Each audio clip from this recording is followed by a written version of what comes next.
Hello there everybody, Sam's Trains here, welcome back to the railway and welcome to another express review, this time of my Great Western Class 2721 pannier tank.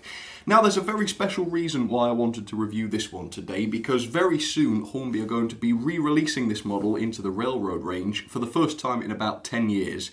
So it's actually really exciting that this beautiful tank engine is going to be back in the Hornby range for the first time in so long. Now that's exciting in itself, but the other thing that's really gotten me excited about the release of this model is the value for money. Now as you know, Hornby.com, Hornby's website, is pretty much the most expensive place you can get Hornby locos from. And even so, on their website, the price for this struck me as being really good. I think you can pre-order this now for £45, although by the time this review goes out, the model might already be available to buy straight away. But as it stands, yeah, £45 for pre-orders from Hornby. Astonishingly good price given how expensive Hornby's website is. And then of course the retailers are selling this for quite a lot cheaper. I found this for £8, sometimes close to £10 cheaper than that, which is just astonishingly good value. So yeah, I really can't wait until Hornby get this out and we can take a look at the brand new version. There is a link in the description, so if you want to pre-order these now, for that price I don't really know how long they're going to be available for, but let's hope they don't just sell out straight away. If you're at all interested, check out the link in the description and you might be able to pick yourself one up. But first of all, I'm very proud to say that this video has been sponsored by the very kind people over at Snups.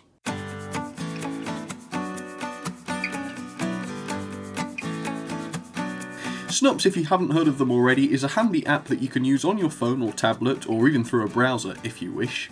And the app allows you to collect, organise and share your own collections of items. Now I personally use this for cataloguing my train collection, but feasibly you could use this for clothes, games, toys, DVDs, or to be honest anything else you can think of, within reason of course. Your profile is organised into shelves which can be made public or private, so actually you don't have to share your personal belongings publicly if you don't want to, although of course I'm quite happy to because most of my stuff is online anyway for people to see. Creating shelves and adding items is as easy as uploading an image and then just adding in the details.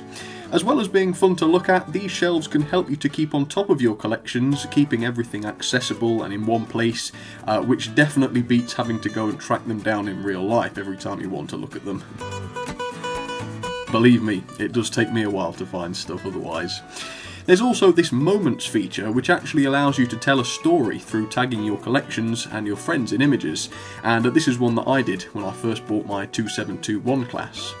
Now if you think this looks fun and you'd like to give it a try, you can sign up for free and feel free to come and join my group, Sam's Trains. I'm trying to reach 500 members at the moment and I will be showing your collections in my future live streams, so be sure to follow Sam's Trains on Snups and you might just see yourself in one of my streams. But today I am going to be looking at this one, which is slightly older. It's in reasonably modern packaging, but yeah, it's not a modern one. I bought this from a train fair, and I think the guy was trying to be a bit clever, but I liked the livery on this so much that I picked it up anyway. Anyway, here's what it says on the end of the box. This is our 2328A GWF 060 Class 2721 pannier tank, and it's the number 2759. Basically, none of that's true because, like I say, it's in the wrong box. So yeah, let's get this out. This model first came out in 1980, so it's quite old now, although since then Hornby have updated it quite considerably, and I'm hoping the new railroad release is going to be the most up-to-date still. So we've got this sleeve which has the little diagram on it, and then in the box you can see the logo I have here. Now this version is actually the 1985 version in the sort of gloss black, which I absolutely loved. So even though this is a slightly older version with an older mechanism, and yes, the newer versions are going to have a much nicer motor and a much better mechanism, for basically £5 more than this, or even less than this if you go to one of the other retailers. So yeah, but that's the reason I picked this up, just because of that gorgeous black livery. And this version is actually number 2747, that's the running number of this. But yeah, this black really got me going. But as you can see, for a 1980 model, the detail looks just great. And I'll show you more of this in just a second.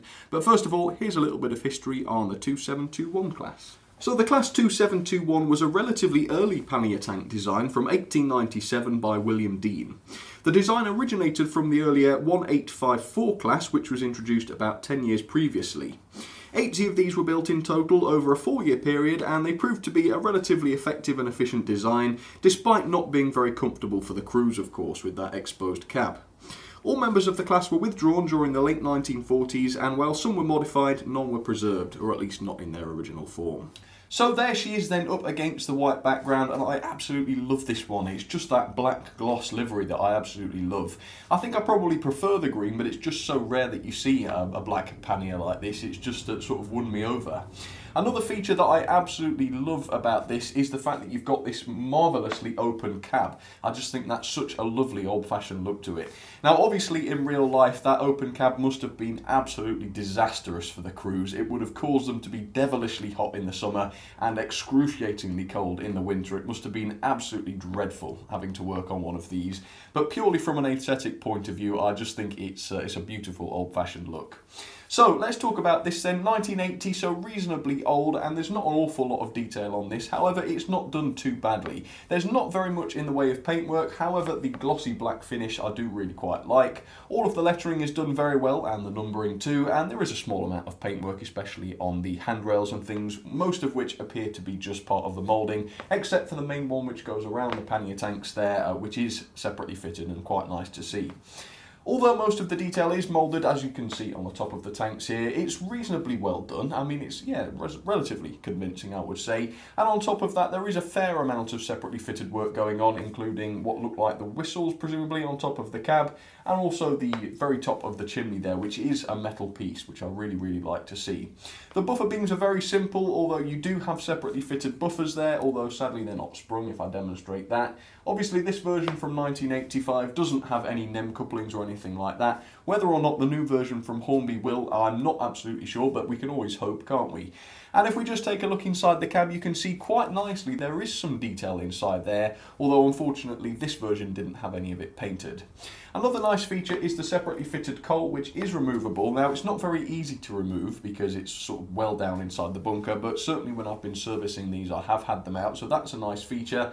And it does slope forwards quite nicely, although quite uniformly as well. I'm not sure coal would look quite as organised as that, but nonetheless, it isn't too bad. One feature that does let this version down though is the wheel set. Obviously this is quite an old and chunky looking wheel set, but obviously newer versions of this model have fixed that, and I know that because I've got a slightly later one which I'll show later. So there you go then, that is just a quick look. Let's get her down onto the track and we'll get her running. So there we have it then, the 2721 down onto the track, looking really, really lovely there. As I say, absolutely love this one. She's got quite a big set of wagons to haul today. You can't see them all now, but I've got basically the entire ocean of ocean wagons on the back of her for a relatively small 06, so that's going to be quite interesting to try.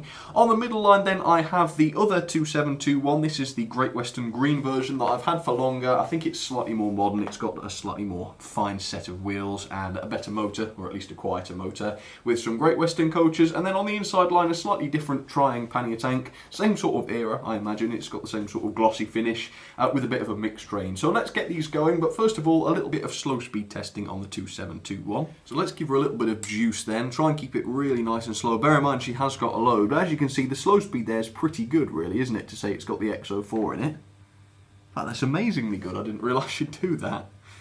Let's see how she gets on with the express points. Of course it's a little bit noisy, which they normally are. Let's just bring her forwards over the express points. And astonishingly, yeah, she's done that brilliantly. And yeah, she seems to be moving all of the ocean wagons just fine too. And let's get the green version going then. There we go. As you can tell, much quieter that one. And then finally, the also quite noisy regular pannier tank from Triang. Okay, enjoy the running session. So there are quite a few other engines out on the line, so feel free to try and spot them if you like. 2 possible odd ones out today, so if you fancy a challenge, let me know in the comments which ones they are. Right, let's take a look and see how this girl manages up Gordon's Hill with all these wagons. Keep an eye out for that wheel slip. Very slight wheel slip, but look at the size of the train. And that's not bad, is it? Very, very good power there.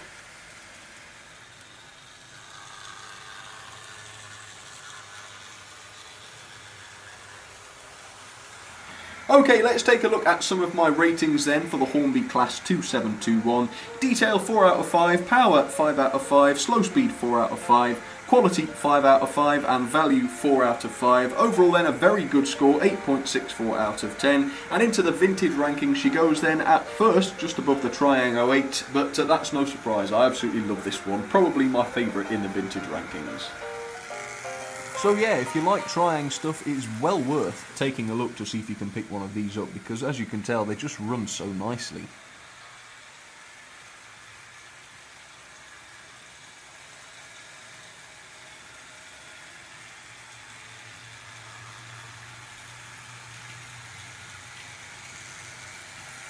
Okay folks, well I hope you enjoyed that. We will have to wait and see what happens with the brand new Hornby Railroad version, but based on how good even the 1980s version is, I think we've got quite a lot to look forward to there. So thank you very much for watching. I'll keep you posted on that, and who knows, I might even pick one up when they do eventually get released.